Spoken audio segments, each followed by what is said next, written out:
¿Qué tal? ¿Cómo están? Tengan ustedes muy buenas noches. Bienvenidos a esta nueva edición de Fuego Cruzado. Hoy vamos a tratar tres temas muy, pero muy importantes. El primero tiene que ver con las deudas millonarias heredadas del gobierno de Mario Abdo Benítez y los mecanismos para honrar esas obligaciones. El segundo, una cuestión polémica, tiene que ver con la superintendencia de bancos, de jubilaciones y pensiones. Es un proyecto impulsado desde el Ejecutivo y que ya ingresó a finales de la semana en el Congreso y se va a discutir en el curso de esta semana. Y finalmente, el conflicto de la hidrovía, que causa mucha preocupación y muchos costos para nuestro país que se van sumando, además de actitudes provocativas de la Argentina que alejan la posibilidad de un pronto acuerdo. Arrancamos por lo primero. Esta semana, decíamos, va a tratar Cámara de Senadores el proyecto de ley que autoriza al Poder Ejecutivo la contratación de deuda por más o menos 600 millones de dólares a los fines de cancelar compromisos con empresas vialeras y laboratorios. Estos compromisos habían sido incumplidos por el gobierno anterior. Para abordar esto, y después ya nos vamos a la superintendencia, estamos con dos senadores referentes del Partido Colorado y del Partido Liberal respectivamente. Senador Derlis Maidana, senador de la ANR. ¿Qué tal? ¿Cómo estás, Derlis? Buenas noches. Muy buenas noches, Benjamín, para el colega líder Amarilla y para toda la audiencia. Gracias por estar con nosotros. Igual para vos, líder, ¿qué tal? ¿Cómo estás? Buenas noches, Benjamín, para toda la audiencia y acá al colega Derlis Maidana también un saludo. Bueno, las deudas hay que pagarlas. Esta es una premisa. Uno tiene una tarjeta de crédito, cuenta en el coreano, como decíamos antes, en el almacén, o la cuenta que fuere, si está certificada, hay que pagar.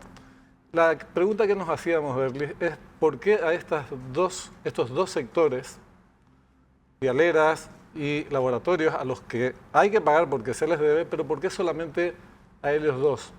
Habiendo otros como, por ejemplo, el Instituto de Previsión Social, al que también se le adeuda 70 millones de dólares, 70 millones 600 mil y pico por los servicios que había brindado durante la pandemia.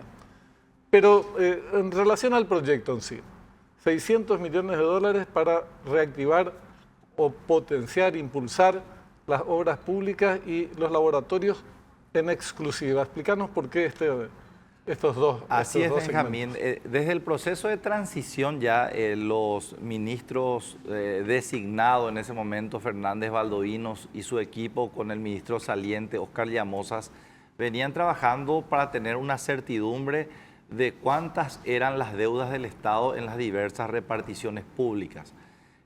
Me comentó el viceministro de Economía y Finanzas, Oscar Lovera, de que no pudieron avanzar mucho por la falta de información, la falta de credibilidad de los informes, y finalmente se tiene una auditoría que alcanza más o menos 250 millones de dólares en la provisión de insumos y medicamentos en lo que es el Ministerio de Salud Pública y Bienestar Social y unos 350 millones de dólares para el sector vial. El proyecto de ley implica que deben ser auditadas en el caso de las obras públicas, el inicio de obras, la ejecución y en el caso de los medicamentos e insumos también la provisión de los mismos. Entonces, se está trabajando en ello y esto también esta emisión de bonos o de préstamos va a alzar nuevamente el tope del déficit fiscal del 2,5 al 4,1% del Producto Interno Bruto. Es un proyecto que ya tenía que presentar la administración saliente, pero no lo presentó.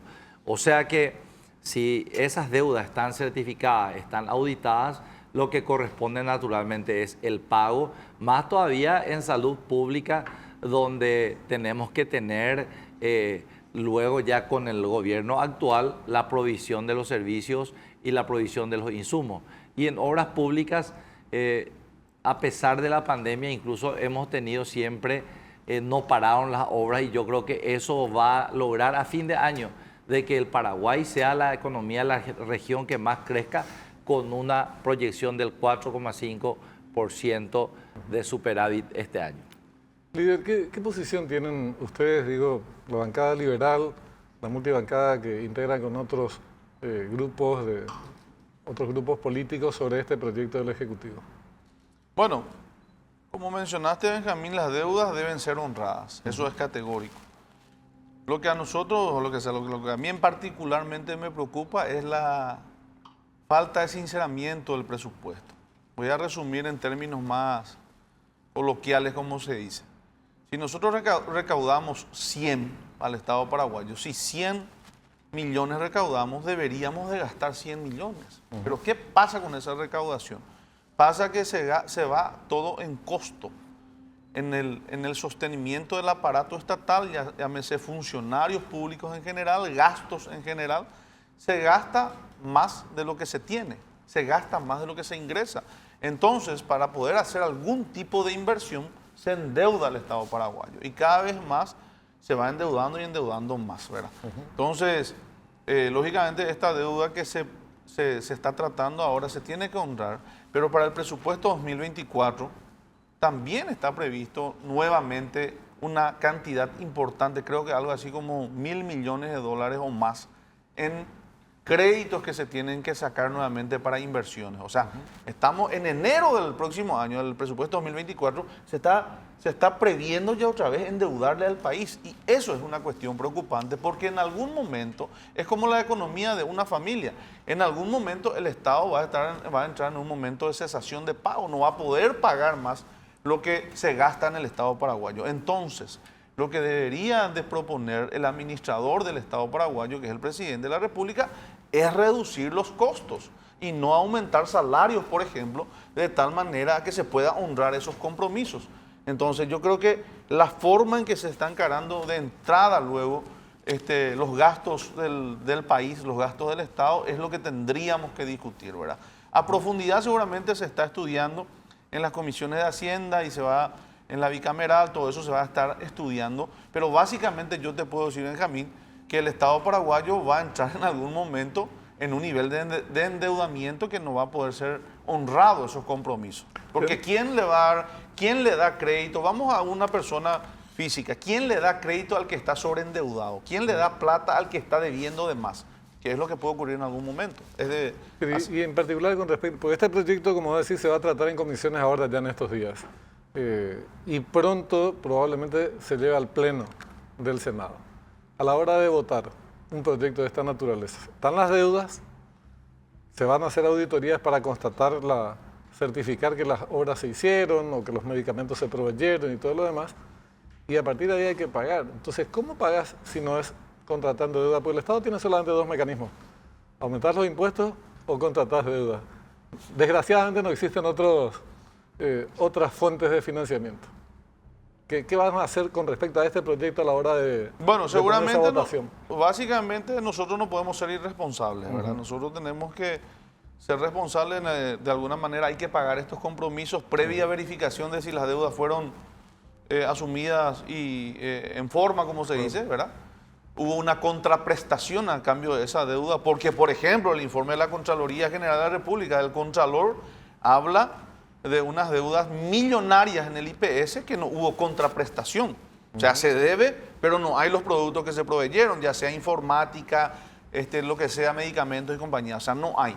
Por lo que se constituye seguramente un daño patrimonial y va a ser investigado en la Fiscalía como corresponde. Lo que te quiero decir nomás con esto, Benjamín, es que si realmente se corrobora de que se debe y existen las obras como estás mencionando, lógicamente, seguramente, previa discusión en nuestra bancada, pero yo particularmente me inclinaría a honrar los compromisos del Estado, ¿verdad? Como tiene que ser, ¿verdad? Claro. Una cuestión y pasamos de tema, Berlis. Te preguntaba por qué vialeras y laboratorios y no se incluyen a otros como IPS. Y digo lo del IPS porque el Ministerio de Salud la deuda 70.600.000 dólares, una cosa de esa. Por los servicios que prestó el IPS durante la pandemia, que tiene sus costos a los no asegurados al IPS. El sector privado hizo lo mismo y todo el mundo tenía que hacer lo mismo porque estaba establecido en la ley que había que responder de esa manera frente a la crisis sanitaria durante la crisis que tuvimos en ese periodo. Y se le pagó 50 millones de dólares al sector privado desde el Estado paraguayo, pero no se le paga al IPS. Y el IPS tiene una implicancia social muy grande, muy grande. La deuda existe porque está certificado ese monto que estoy pasando. Lo expuso el nuevo gerente médico, director de salud, nosotros le llamamos nosotros por director médico, Morínigo, Gerente de servicio de salud, son más de 500.000 millones de guaraníes, y está esa deuda, y paradójicamente se le endeuda al IPS para pagar a proveedores, entre ellos a laboratorios, teniendo esa deuda que cobrarle al Estado. ¿Por qué no se le incluye al IPS? Bueno, el IPS había solicitado un préstamo ya en la legislatura pasada. Yo como diputado de Honor Colorado, nosotros hemos votado en contra de ese préstamo de 233 millones de dólares que no tenían ninguna certificación. Realmente la gestión de Battaglia es lamentable. Justamente ayer hablé con el Contralor General de la República. Hay indicios de hechos punibles. Ya la pelota está, como dijo el compañero líder, en el campo del Ministerio Público. Ojalá que tome acciones. Entonces se decidió que hasta tanto se aclare los fondos, o sea, ese préstamo de 233, a pesar de nuestra oposición, fue aprobado. Y también en el Senado, con la mayoría que tenía pasada en el periodo anterior el presidente Mario Audó Benítez. Entonces, hasta tanto se pueda aclarar todos estos fondos, dónde fueron a parar, si corresponde o no el informe de la Contraloría General de la República, el accionar del Ministerio Público, nosotros preferimos y optamos por el Ministerio de Salud y las vialeras, y teniendo en cuenta que si vamos a incluir el IPS, a lo mejor el monto va aumentando considerablemente del préstamo que se va a solicitar. O se podría prorratear proporcionalmente al monto de la deuda y decir, bueno, muchachos, tenemos 600, vamos a distribuir proporcionalmente al tamaño de la deuda que se tiene con cada sector. Ahora hay una nueva administración en el IPS. Entonces esto también tal vez haya que incluir en el análisis a la hora de ratificar, porque eso que decías con antelación, con lo que había sucedido es así mismo.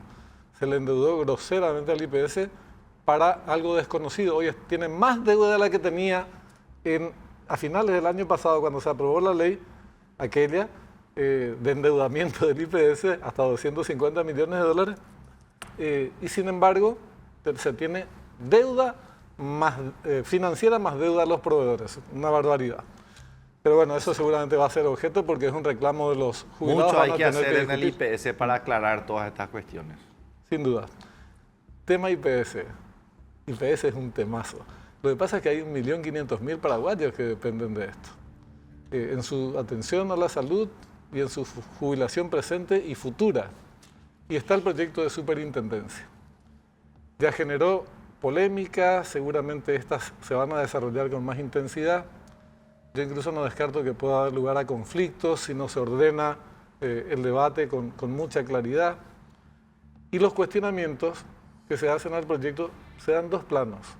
Uno sobre las facultades de la superintendencia, que no son de superintendencia, sino que exceden las tareas naturales de un superintendente y tiene capacidad administrativa y decisoria sobre políticas de los entes de jubilaciones y pensiones. Y la segunda, que no es menos importante, implica cambios en las cajas de jubilaciones, incluso en el Instituto de Previsión Social, sin asumir explícitamente, expresamente, la discusión de vamos a reformar la ley orgánica del IPS, sino aparecen los cambios en este proyecto de ley sin precisarlos con claridad. ¿Cómo crees que va a transcurrir esta discusión o qué decís a estas objeciones inicialmente? Bueno, en primer lugar, este proyecto forma parte de una nueva dinámica del funcionamiento del Estado paraguayo que se inició con, por ejemplo, la creación de la Dirección Nacional de Ingresos Tributarios, que es la fusión de la Dirección Nacional de Aduanas con la Subsecretaría de Estado de Tributación, luego la creación del Ministerio de Economía, que comprende lo que era antes el Ministerio de Hacienda, la Secretaría de la Función Pública y la Secretaría Técnica de Planificación. Y ahora lo que hay que aclarar bien a la gente, a toda la audiencia, es que este proyecto no pretende reformar el sistema jubilatorio paraguayo. Ese es, como se dice, es otra discusión por cuerda separada, no hay ningún proyecto al respecto. Lo que este proyecto busca es regular el funcionamiento de las cajas previsionales. que son, como sabemos, la del IPS, la del personal municipal, de los empleados ferroviarios, lo que es Cajubi, lo que era de Itaipú, lo del Poder Legislativo y los empleados de banco y afines. Entonces, no propone, por ejemplo, aumentar los años de servicio, ni quitarle recursos a ningún jubilado, porque ese es el quebranto y prácticamente realmente se vende muy rápido. No, quieren robar la plata a los jubilados, quieren anotar los recursos. En absoluto. Le conozco al presidente Peña, le conozco muy bien a Fernández Valdovinos. Ambos, como ministro de Hacienda, presidente del Banco Central del Paraguay, tuvieron una tarea impecable, sin ningún hecho de corrupción. Y lo que simplemente es esta superintendencia, lo que quiere hacer es velar el cumplimiento de las cartas orgánicas de cada una de estas cajas, que los recursos se utilicen bien. Y por supuesto nos abrimos también a una mesa de diálogo. El próximo lunes vamos a tener una reunión con los obreros, vamos a escuchar sus textos, sus propuestas, de tal forma a que salga un proyecto que sea beneficioso para el país conforme al artículo 95 de la Constitución Nacional. Y por último, sin depender jerárquicamente del Banco Central del Paraguay, dicen, bueno, ¿por qué se mete el BCP? Y quiera sea o no, el BCP es una de las instituciones más creíbles del Estado paraguayo. Yo acabo de volver de Brasilia y allí, por ejemplo, se discute, el Poder Ejecutivo discute la independencia que tiene el Banco Central del Brasil. Nosotros creo que es una conquista ganada de todo el Estado paraguayo y de la clase política también, que no se entromete en lo que es la banca matriz, ¿verdad? Con perfiles técnicos, con políticas que exceden a los gobiernos, con políticas de Estado. Entonces, estas operaciones de la Superintendencia de Pensiones, donde se administran aproximadamente 3.400 millones de dólares, que representa el 9,5% del Producto Interno Bruto, también van a tener una supervisión de si se utilizan bien los recursos. Es el solo aspecto de la un poco presencia del Banco Central del Paraguay en este proyecto. Lo que decís sobre la credibilidad del Banco Central, aunque sufrió algunos retrocesos durante la gestión anterior, porque se fueron funcionarios de Hacienda y desde la política, digamos, al directorio del Banco Central, pero es un proceso que lleva 10 años de construcción, 15 años de construcción y goza de mucha credibilidad, más de 15 años. El tema es que no está entre las funciones del Banco Central del Paraguay establecidas constitucionalmente, pero como vos sos abogado y conoces mucho de la Constitución, dame un ratito y avanzamos en eso. Líder, ¿ustedes qué ven? ¿Cómo ven este tema? Porque que hay que fiscalizar las entidades de jubilaciones, pensiones, no hay ninguna duda, creo. Nadie pone en duda, me parece. Bueno, pero sobre este proyecto, ¿cuál es la opinión? Una opinión preliminar, Benjamín, porque como se está diciendo, se está discutiendo hoy en día en las comisiones y se está profundizando el tema. Pero yo te puedo dar una opinión preliminar de mi parte, no todavía de mi bancada. En primer lugar, nosotros consideramos que esto es una ley absolutamente inconstitucional, porque viola claramente artículos constitucionales. Artículo 95, que habla claramente que los fines del dinero tiene que ser, dice acá, tiene que ser para fines sociales. Los recursos financieros de seguros sociales no serán desviados de sus fines específicos. Solamente tiene que ser para garantizar, digamos, la jubilación. Solamente para eso, en primer lugar. En segundo lugar, habla el artículo 286. ¿Qué dice el artículo 286 de la Constitución Nacional? Al Banco Central, se lee en su inciso 3, dice: se le prohíbe al Banco Central operar con personas o entidades no integradas al sistema monetario o financiero nacional. No puede operar como un sistema financiero porque la función del Banco Central es encargarse de la política cambiaria, crediticia. O sea, no es la función del Banco Central. Entonces, desde todo punto de vista, esta ley debe ser declarada inconstitucional. Perfecto. Coincidimos de que debe haber un órgano de control de todas las cajas. Hoy en día hay una ley, hay una institución que se encarga, que es el Viceministerio de Seguridad Social. ¿Funciona? ¿No funciona? por inoperancia de los gobiernos de turno es otra cosa. Pero de que hay una institución encargada de controlar, de trabajar, ¿cómo se llama?, de coordinar las acciones, por llamarlo de alguna manera, se llama Viceministerio de Empleo y Seguridad Social. Repito, seguramente falta darle funcionalidad, pero eso es por una cuestión, no es por falta de ley, aclaremos eso, no es por falta de ley, es por inoperancia de los gobiernos de turno.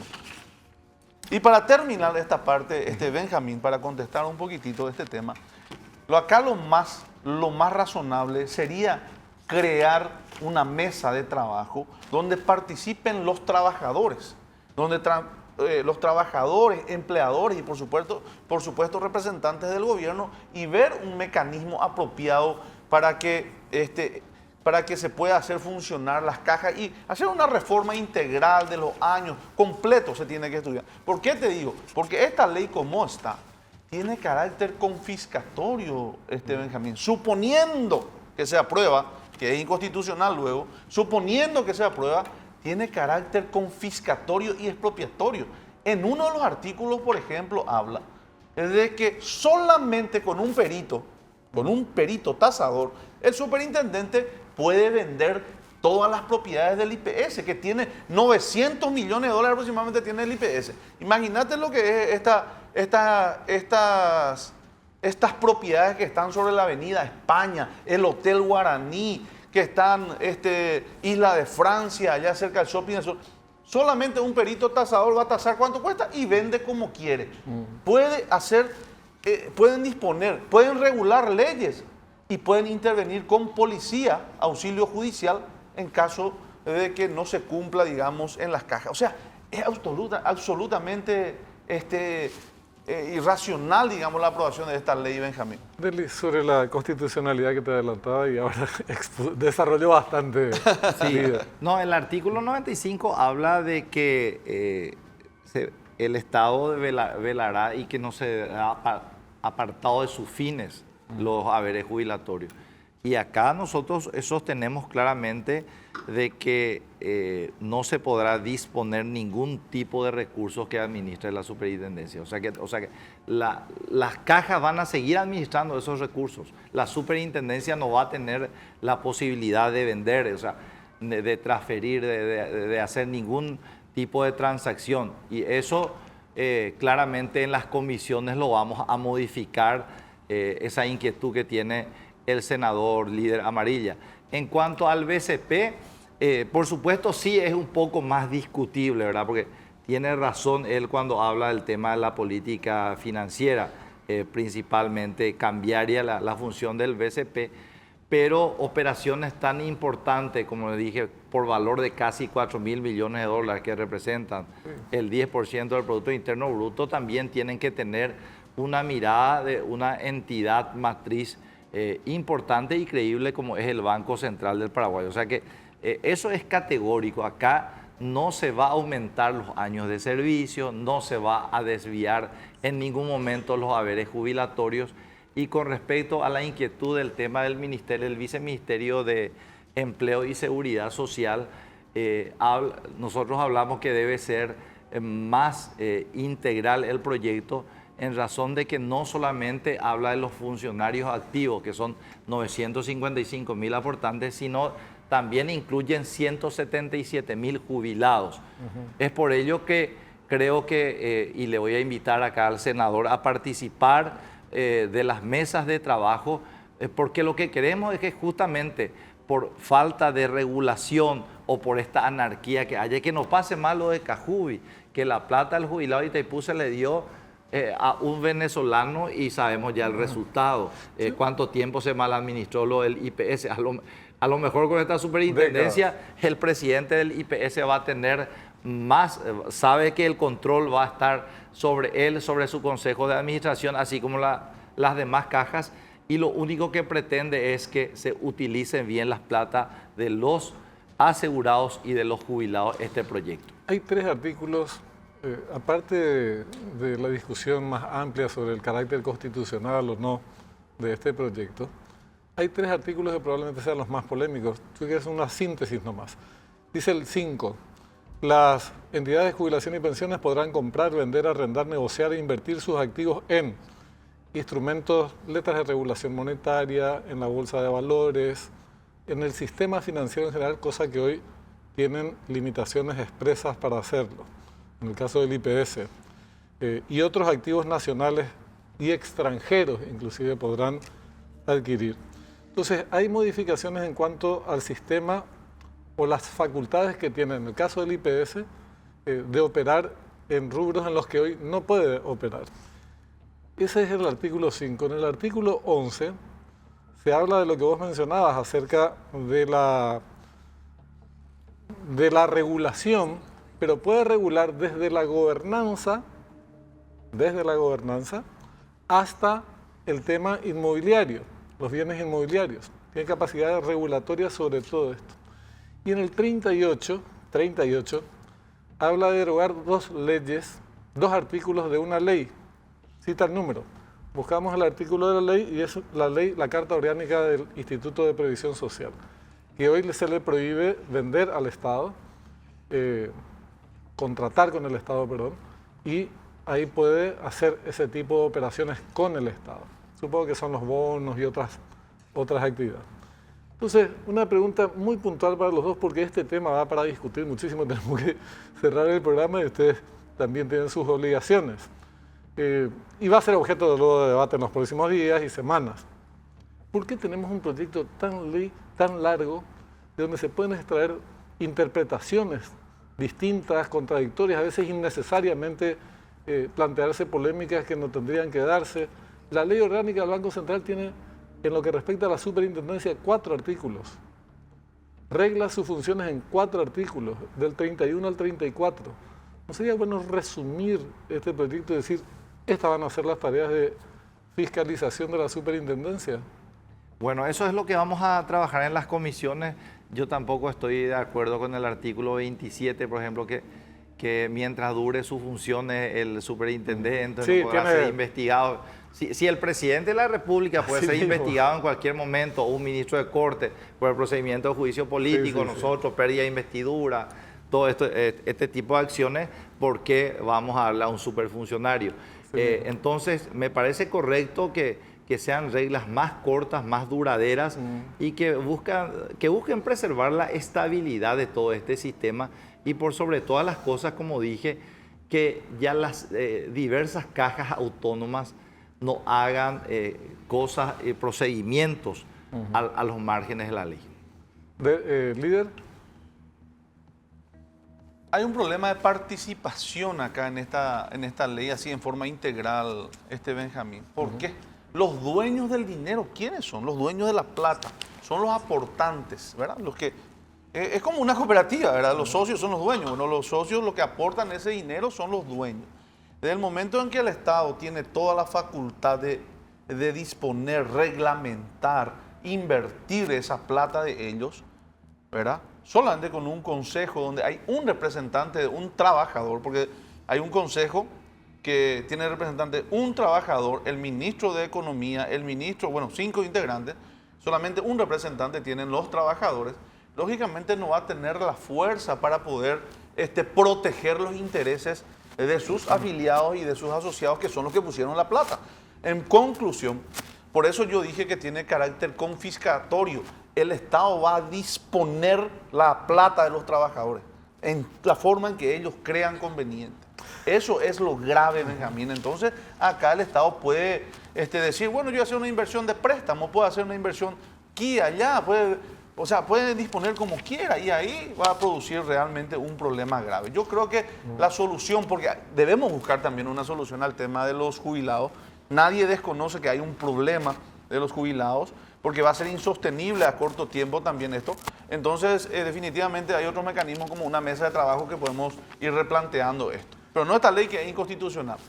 Para el debate que se plantea, hay dos discusiones que habría que separar, desdoblar esta. Una abierta respecto de la necesidad de la superintendencia. Tiene que existir una superintendencia en nuestro país que precautele los derechos que se señalaban tanto el senador Derlis Maidana como Líder Amarilla. Hay que proteger esto, demasiados paraguayos dependen de ello.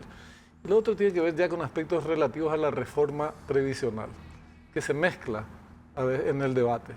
Y es necesario, por claridad y por la importancia que tienen ambas cuestiones, separar lo uno de lo otro y hacer un debate franco, tranquilo, en donde la gente, o no tan tranquilo, no importa el estado emocional, pero exponer con mucha claridad ambas cuestiones. Yo les agradezco muchísimo la presencia, les pido que podamos volver a conversar sobre esto próximamente. Muy amables. Cuando gusten, gracias. Hacemos una breve pausa, enseguida estamos con más Fuego Cruzado.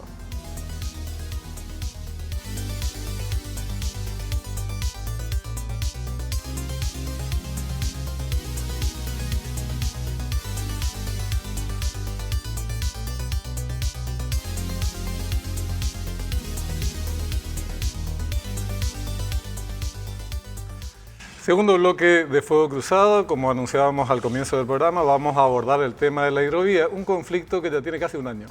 El 30 de septiembre, para ser más preciso, se va a cumplir un año de aquel anuncio que hizo el gobierno de la Argentina acerca del cobro de este peaje. Lo hicieron en forma unilateral, en contra del procedimiento establecido en el acuerdo de la hidrovía, que por cierto tiene otros protagonistas, no solamente Paraguay y Argentina. También están Uruguay, Brasil y Bolivia. Necesitamos abordar este tema e incorporar otras voces al debate. Entonces, con esta finalidad, contamos con la amabilidad de un referente de las ciencias jurídicas del Uruguay, el doctor Edison González Lapeire, a quien ya damos la bienvenida. Buenas noches, doctor, ¿cómo está? Buenas noches, un gusto estar con usted y con vuestra importante audiencia. Bueno, siempre es importante escuchar otras opiniones, no solamente los que estamos muy directamente involucrados en este conflicto, y con tal motivo quisiéramos conocer su opinión, doctor. Indudablemente, la decisión adoptada por las autoridades argentinas a la que usted hizo referencia constituyen, en mi opinión, no solo un serio y grave error jurídico, sino también un error de tipo diplomático y político.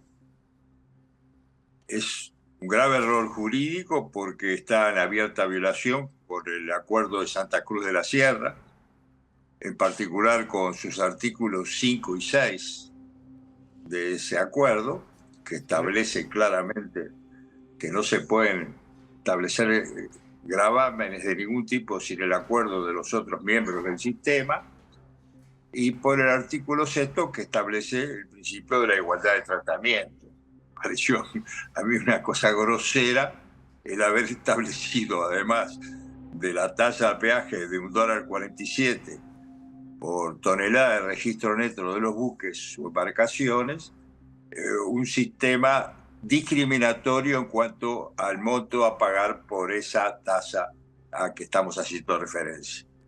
Es verdad. Pero además es un serio y grave error político, diplomático, porque entre los países que forman parte de la Cuenca de Plata es fundamental alcanzar consensos, lograr acuerdos, buscar soluciones.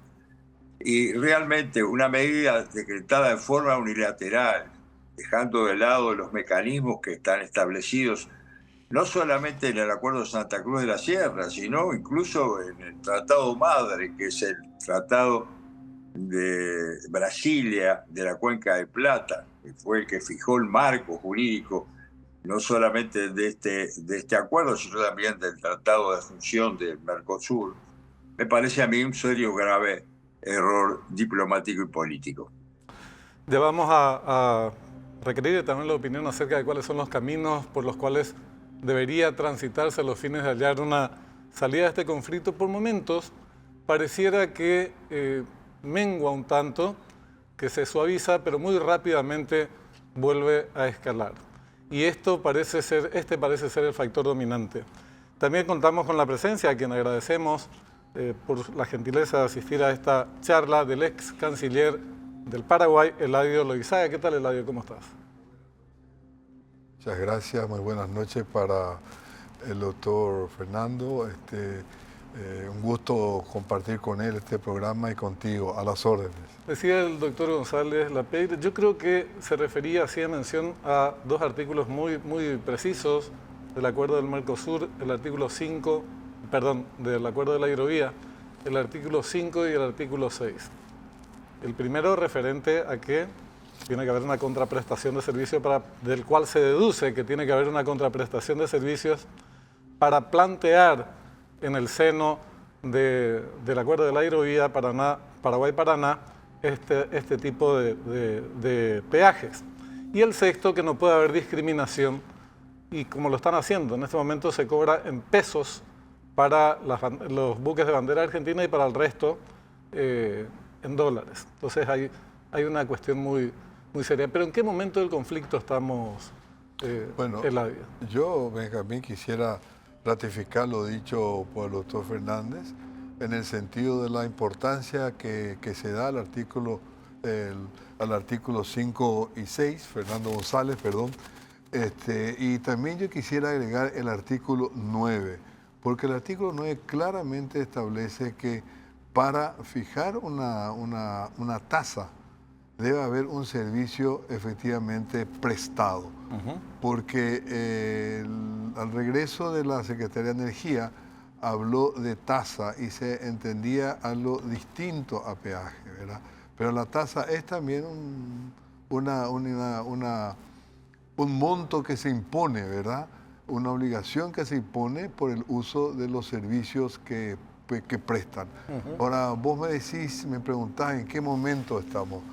Bien lo señalaba, y eso desde un comienzo también nosotros, a través de nuestro comunicado del Consejo de Embajadores, hemos señalado la violación, y por otro lado es un incumplimiento de las normas que establece el Acuerdo Santa Cruz de la Sierra.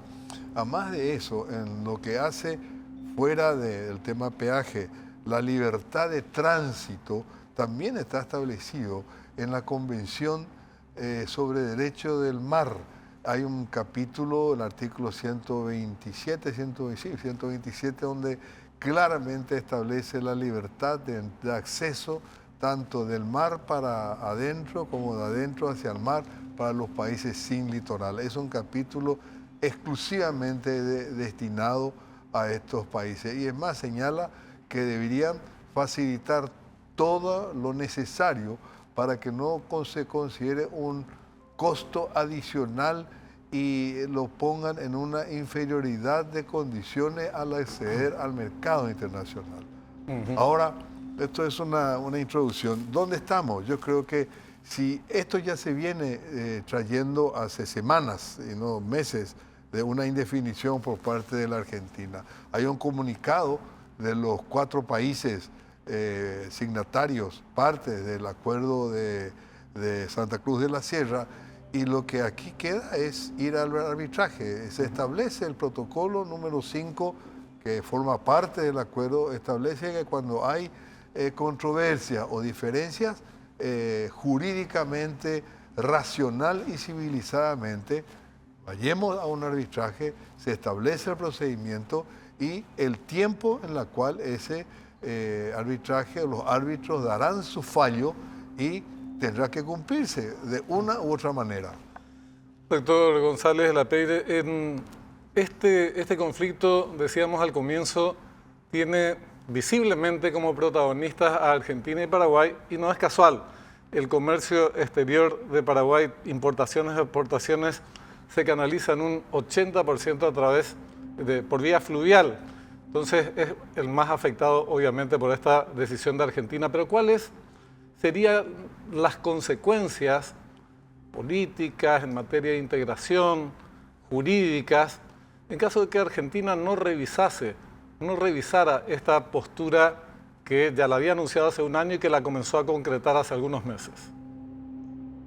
Bueno, en primer lugar quisiera expresar mi absoluto reconocimiento a las expresiones del señor ex canciller Lozada. Me parece que fue totalmente certero en lo que ha manifestado y en la aplicación del artículo 9, que dice que se debe cobrar por servicios efectivamente realizados. Es decir, tiene que haber una retribución por parte del Estado que cobra el peaje.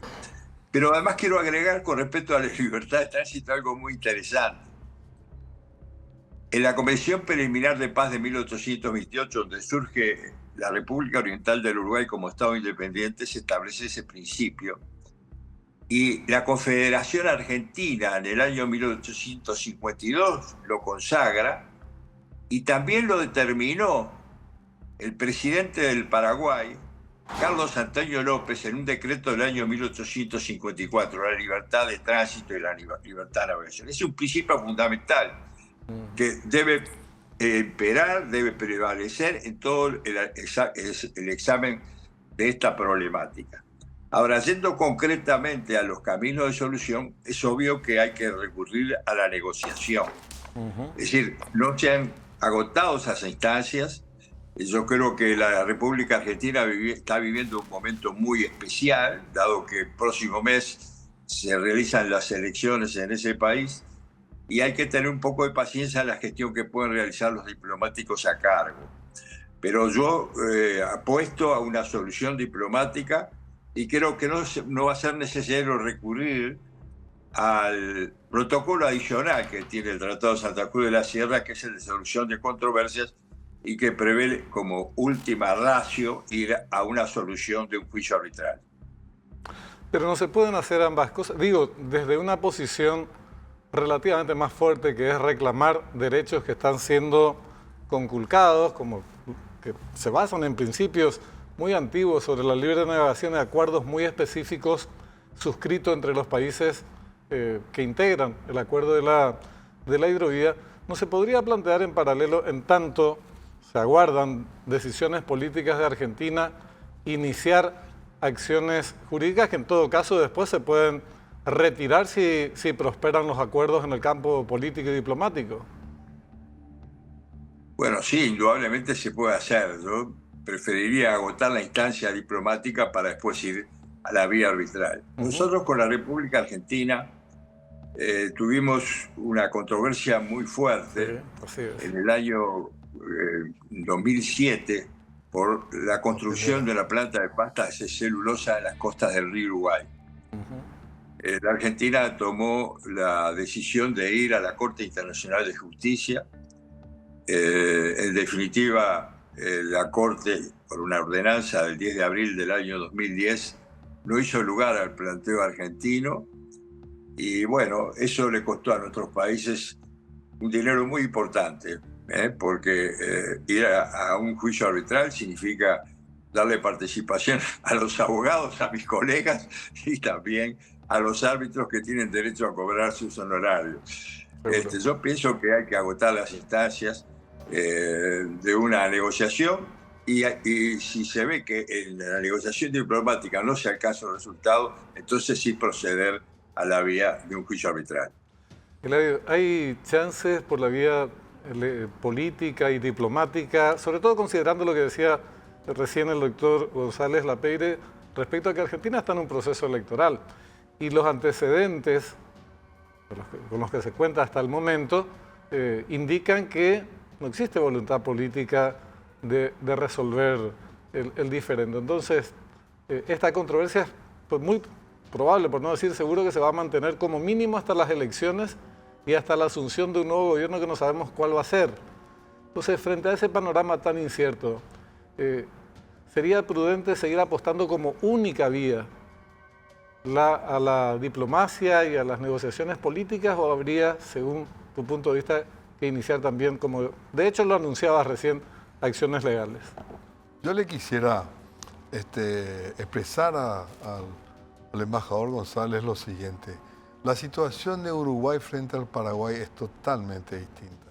Uruguay tiene costa de mar, Uruguay puede entrar y salir a la hora que quiera, el día que quiera y con las condiciones que quiera. En cambio, Paraguay como país sin litoral, lastimosamente, está siempre sujeto a situaciones hasta de política interna para su tránsito por el territorio argentino. Y esa es una realidad. Y eso ya, fíjate, en el año 1776, Adam Smith, cuando hizo un estudio de los países inland, le llaman los territorios de adentro de África y Asia, señalaba también de que estamos sujetos a las condiciones políticas internas de los países de tránsito. Y eso ya nosotros lo hemos vivido una vez cuando por problemas internos cerraron las rutas y todo nuestro transporte, especialmente por el territorio argentino, no podía salir. Yo creo que es correcto lo que señala el embajador. También hemos alentado a una solución negociada, que se suspenda la aplicación de este peaje, de estos aranceles, hasta que se encuentre una salida.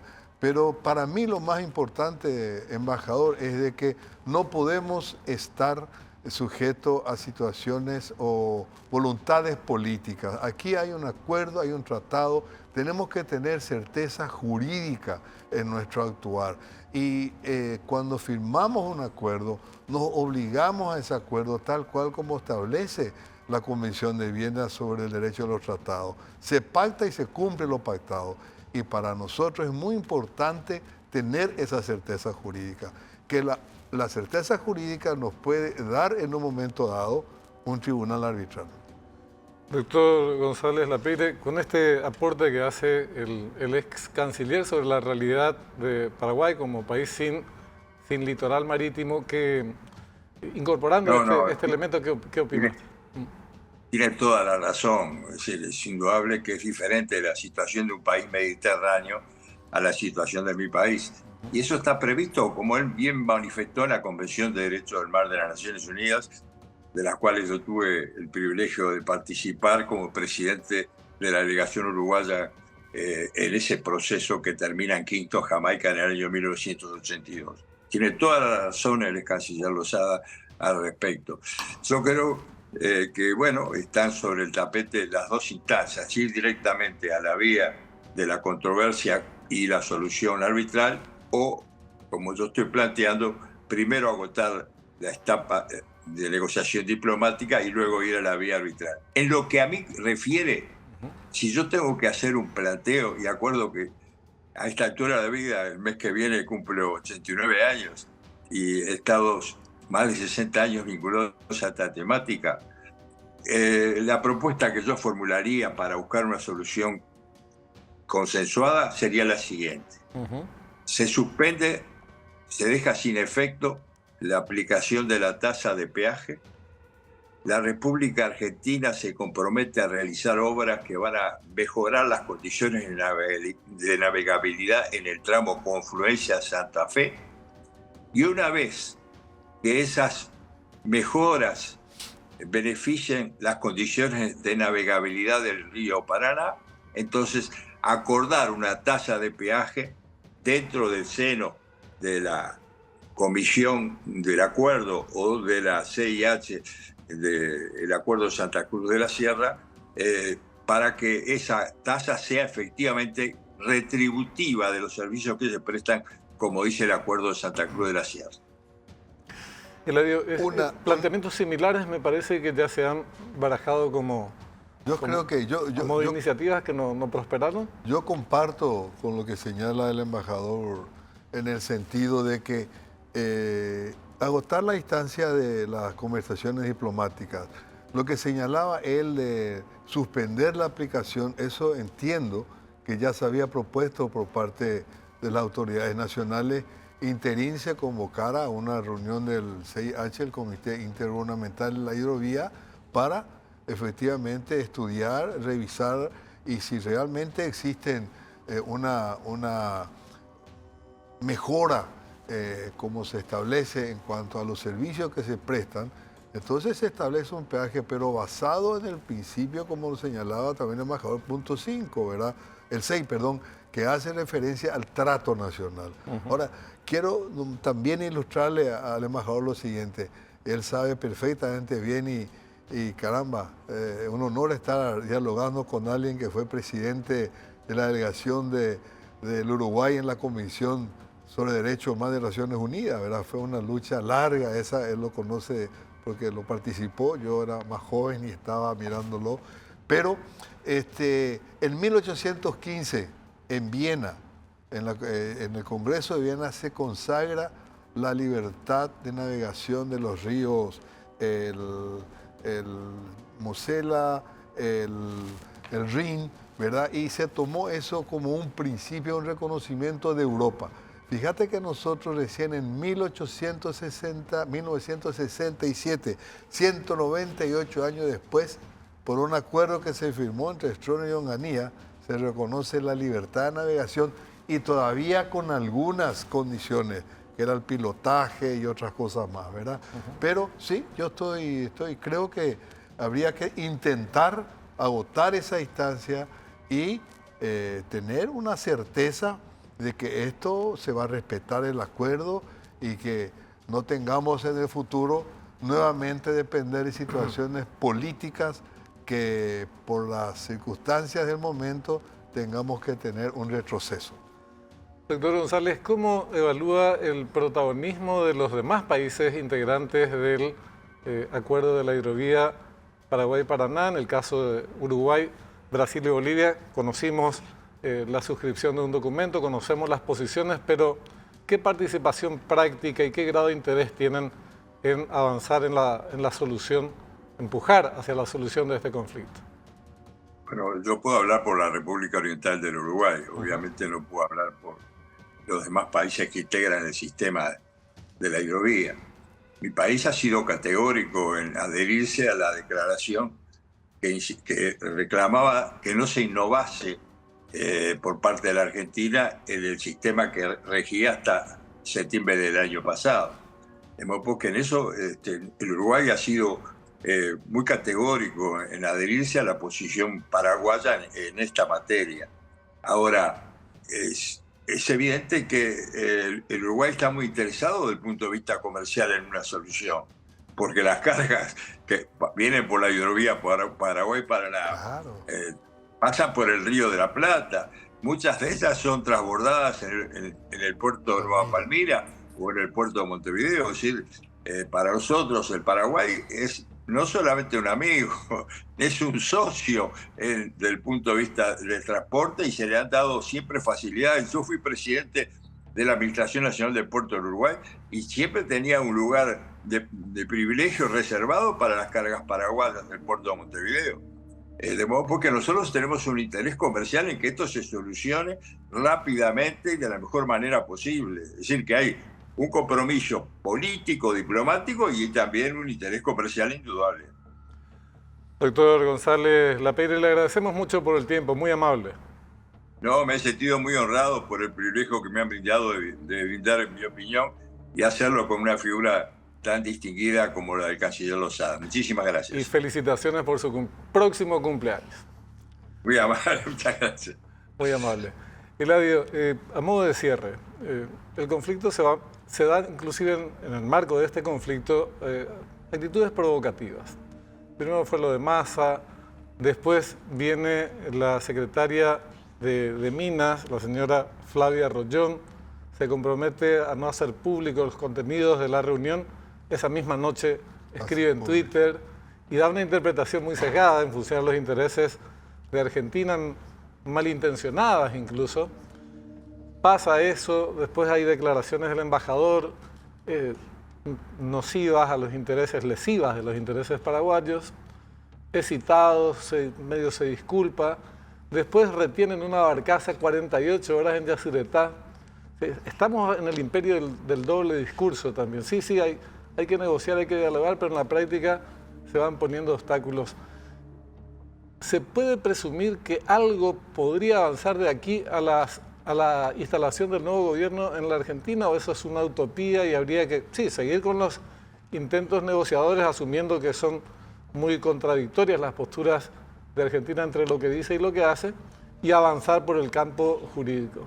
Mira, con respecto a la pregunta que le había hecho al embajador González sobre la situación de los demás países miembros, fíjate que ayer he leído como una información de prensa en que Bolivia ya está pensando salir por el Pacífico, atendiendo al sobrecosto que tienen para ellos en este momento la aplicación de este peaje es peaje en forma unilateral. O sea que ya tiene consecuencias para Uruguay, como bien lo señalaba, en el tiempo más difícil que tuvo en su disputa con la Argentina por la papelera, el Paraguay fue el que mantuvo activo el puerto de Montevideo. Ahora, ¿cuál es la salida? Bueno, yo creo que, no sé, no conozco mucho el entorno político, digamos, argentino. Entiendo que un gobierno se está yendo, Sí. no sé si tiene fuerza o no como para tomar decisiones. Hay varios interlocutores de acuerdo a las corrientes que existen en el gobierno, pero creo que lo más conveniente para todos los que estamos en el acuerdo de Santa Cruz de la Sierra es que Argentina también racionalmente tome una posición de un statu quo. Señores, esperemos, levantamos, suspendemos esta aplicación interín, se desarrolla su definición del próximo gobierno, porque el próximo gobierno que entre puede tomar una decisión diferente. Entonces es bueno que por lo menos se tenga alguna señal, ¿verdad? Y se levante, se suspenda temporalmente, y si eso no avanza, creo que el arbitraje no tiene por qué descartarse ni molestarse, lo acaba de decir Claro. el embajador. Ellos estuvieron 3 años prácticamente cerrados, fraiventos, ¿verdad? Y fueron a un arbitraje y se sacó el lado arbitral y se tuvo que cumplir. Bueno, muchísimas gracias, Eladio, por tu asistencia. Seguiremos avanzando. Este es un tema que, desde luego, genera y va a seguir generando mucho interés ciudadano. Y yo, para concluir, yo quisiera señalar que si bien es una situación que afecta al país, creo que debemos dejar que esto camine por las instituciones correspondientes a los efectos de que no se agudice con declaraciones que puedan ser tomadas desde otras instituciones con relación a este problema que pasa por las relaciones bilaterales. Sin lugar a dudas, y vamos a darle el seguimiento que esto exige. Tal vez en estos días sea la última opción de que se resolviera algo desde Argentina en el marco de la Asamblea de Naciones Unidas. Así Se es. encontrarán los presidentes, que son los que, y particularmente el de Argentina, es el que tendría que expedirse, pero como señalaba nuestro ex canciller, es muy poca o nula la cantidad de tinta que tiene en esa lapicera, pues se está yendo del gobierno. Esta es la última opción probablemente, y si no, habrá que aguardar la instalación de un nuevo gobierno que no sabemos cuál va a ser ni qué política va a tener frente a este tema. Por eso es importante avanzar a la par de hacer los intentos negociadores y todo lo demás, avanzar también en el campo jurídico. Paraguay tiene que hacerse fuerte en esa posición de defender principios del derecho internacional y los acuerdos regionales. Le agradecemos la preferencia, que tengan una buena semana. Nos reencontramos el próximo domingo. Hasta entonces.